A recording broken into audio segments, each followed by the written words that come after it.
That'd be great.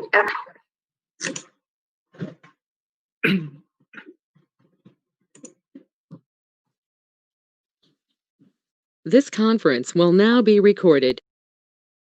Okay, you're welcome to go.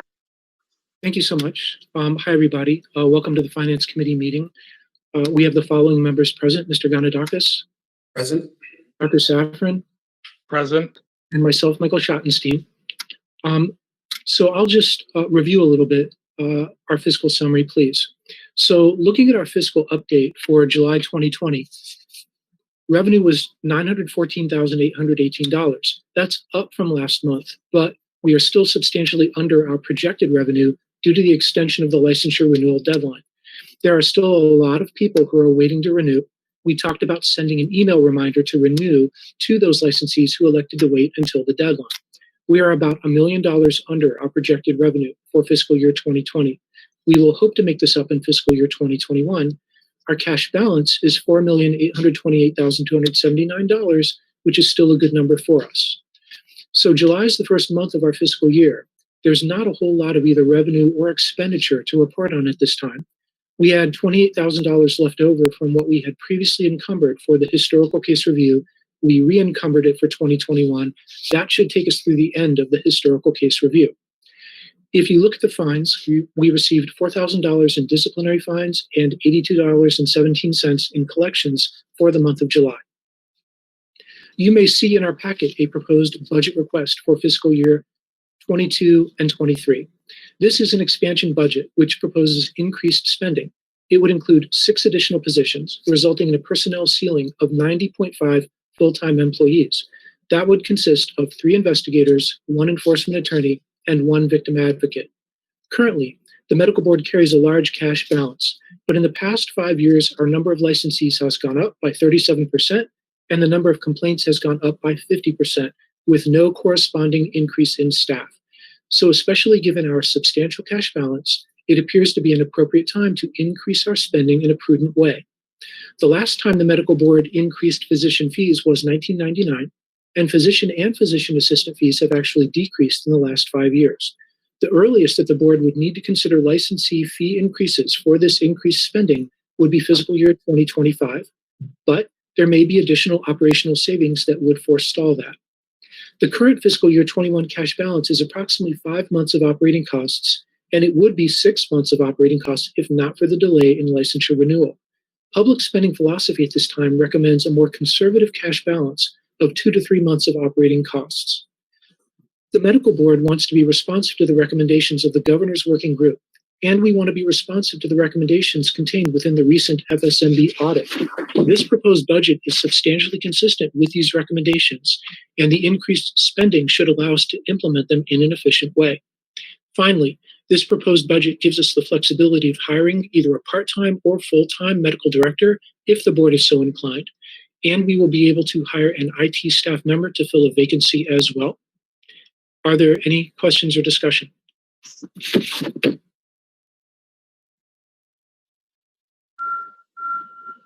Okay.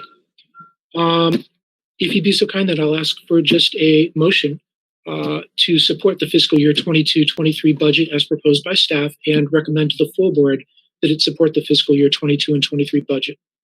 So moved. Second. Thank you. Discussion? Yes, sir. I support your analysis and recommendation for our upcoming fiscal year budgets. The question I have is, when we forecast moving forward to fill these positions, is this something we will do in fiscal year 2021? Are we going to do when is the plan to fill these positions? Is it sooner rather than later, or later rather than sooner? Go ahead, Stephanie. So we do have some vacancies now that we would like to move forward with, and we think we can. So that would take us to our current ceiling of the 84.5. The additional positions we would not move forward with unless we received that additional appropriation in fiscal year 22. So those positions would not come until the beginning of fiscal year 22. If we receive an appropriation, I like to think that it was mindful of both the governor's office and the legislature, and we try to move forward on those as soon as we can. So those would not come though until the start of the next fiscal year, those additionals. Yes, sir. Follow up. And I apologize, Stephanie, for not understanding the way it works, but we need to have an appropriation if it's the money for which our licensees are providing to the medical board, since we're not GRF revenue. We're not asking the legislature for money. Do we still have to have it appropriated to us, the money for which we have? That's a great question. Yes, we do. So, so really this gets to the core of where we are with our cash balance versus where we are with our appropriation level. And so we could continue growing a cash balance, which is our licensee funding, right? So every dollar we receive is from our licensees. However, we still do need that legislative appropriation to spend. And right now our spending appropriation level would not support these additional positions. We need to make this ask to say, please let us spend down some of our reserve so that we may become what I would consider right-sized staffing. The staffing levels really put us at a level that is similar to other kind of boards our size. Actually, you know, we're one of the bigger boards and commissions, and with a smaller staff size, we have a 93,000 plus licensees at this point. We have a large volume of work, and you know we've seen those complaint numbers go up. So I think that asking for us to be able to spend our money to staff us appropriately at this time, it's the right time to make that investment. Thank you. Mm-hmm. Yeah. Hi. If you'd be so kind. So I have a question, please, which is, you know, I support the prospect of the additional hires, but are there metrics by which we can measure how productive those hires are? In other words, how will we know if we're getting bang for our buck? Yeah, that's a great question. So I think that it's not just for the hires, right? I think it's for everyone. I think that's something that we should all be accountable for. And so right now we know I've spent enough time looking at the data with where we are with our turnaround time on our cases, with our turnaround time on our complaints, with our enforcement activity, that we are taking on more water onto the ship than we are letting off, right? So as more complaints come in, it just becomes harder and harder to stay on top of those. We have seen some efficiencies over the past few years. We've seen a lot of automation that has helped with efficiency, and I think we are getting to those complaints faster, and we've streamlined some techniques in our approach. I think we still have more work to do, particularly on how we handle our complaints, maybe on the enforcement and hearing unit side. So I think we have some room for efficiencies there that we're working through. But I think this is really us taking advantage of that automation and creating, you know, dashboards even at the individual employee level, so they can know and understand how much they have on their plate, how they can prioritize, providing managers the tools that they can use to sort of have an at a glance with what's going on with their employees, and really keeping track of those things that might be lingering. So I think that accountability piece comes into all staff members, not just the new, but what we should see with the onboarding of more staff members, right? There's a training time. There's an uptick in time that it takes to get somebody trained. But that being said, we should start to see our complaint backlog drop dramatically if we're able to fill all of these positions. One of the things that really doesn't fall into the efficiency bucket, but I think falls into the necessary bucket, is this taking what we've learned about sexual misconduct complaints to the next level. So we've been very responsive to the feedback we've received from the working group. We've been very responsive to the feedback we've received from the FSMB. I think where we can really become a national leader in protecting the public is in giving administrative investigations the right focus on training and expertise that comes with a sexual misconduct complaint. It's a very different type of complaint. And we know this. We know through investigative techniques. We know through enforcement activity. Sometimes, I think you all receive the training when it comes to working with victims, sometimes the story meanders a bit, right? And sometimes there's a different approach that you're taking with those investigations. Sometimes the enforcement looks a little bit different. All of that requires a level of specialty that we'd like to provide to core staff members here and really develop that team. And I genuinely think that will make us really the leader in the country on handling sexual misconduct complaints. And we receive over 100 a year of those complaints for our licensees. So, when you're thinking about 100 out of 93,000, does that seem like a lot? No, but when you're thinking about 100 in the state, it's not an insignificant amount of time and energy that we put into sexual misconduct complaints. Stephanie, I had a question. With the Strauss Committee task force looking back at our sexual misconduct investigations of previous cases, has that tied up enough of our personnel that it's compromised our ability to handle our normal complaint flow that we would see otherwise? So we've sort of been, this might be one benefit from COVID, one, that our investigators have actually had some time to spend on the investigation side of things. It has certainly tied up staffing resources throughout this year, just kind of generally organizing and project managing and putting thought process into how we want to handle these complaints. It will add to the enforcement case log. We don't know exactly. We're just getting those expert reports turned back in. We don't know what that additional caseload looks like, but it certainly is going to be more than zero. So yes, it will add. I don't know that it's necessarily the tipping point for us. And I would really consider that work more of a temporary nature too. We would staff around that.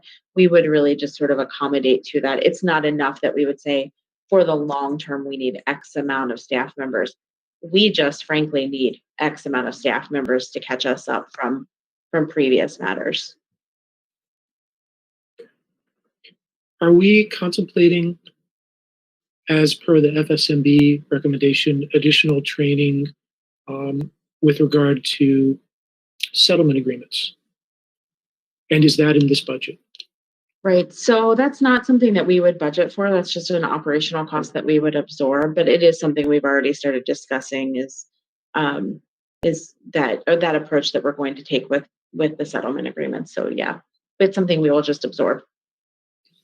Yes, Dr. Feibel. I'm highly in favor of this budget. I think it is really necessary. In getting on the board, I was somewhat surprised at the backlog of cases and the number of cases that the length that these cases take to adjudicate. And I think with this number of people, I'm hopeful that our goal could be that we get a complaint and it's adjudicated within a year. I think that's a really good goal. Whether it's attainable or not, I don't know, but I think that should be our goal as a board.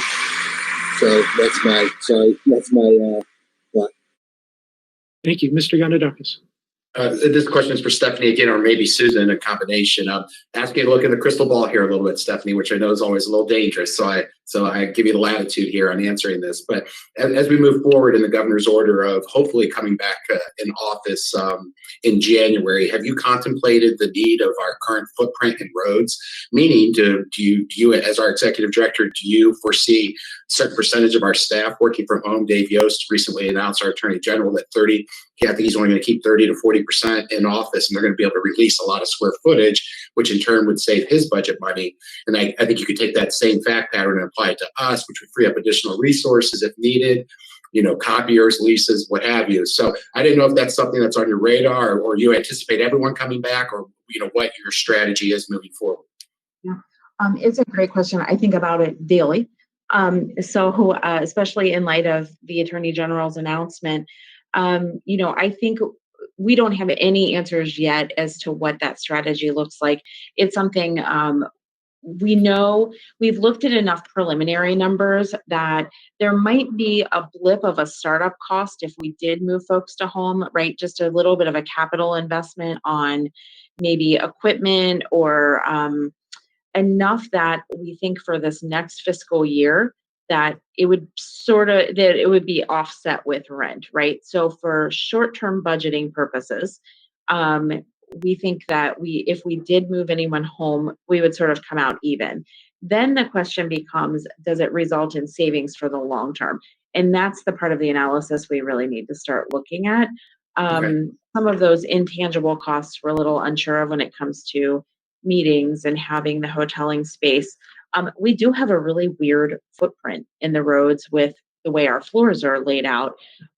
Ideally, we would be all on one floor. That would be sort of it's just sort of a gut check common sense thing for me to say, if we could try to get to one floor and make it make sense from a work style, workload, not lose collaboration, that sort of thing, I would love us to be able to get to one floor and release some of that floor space, because it would result in a savings for us for sure.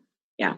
So it's on the radar. I would say we would like to know by January really what our intentions are, and we'll probably be bringing those forward in October or November, I think. Thank you. Mm-hmm. Thank you. Yeah, absolutely. Any other questions or any other thoughts? Okay. Shall we have a motion then to adjourn? Do we have to vote? I think I seconded the motion. Oh, did we not vote? Okay, yeah, good point. So all in favor, please. Aye? Aye. Thank you. Thank you for pointing that out. Any other thoughts for today? I move Okay. we adjourn. Thank you.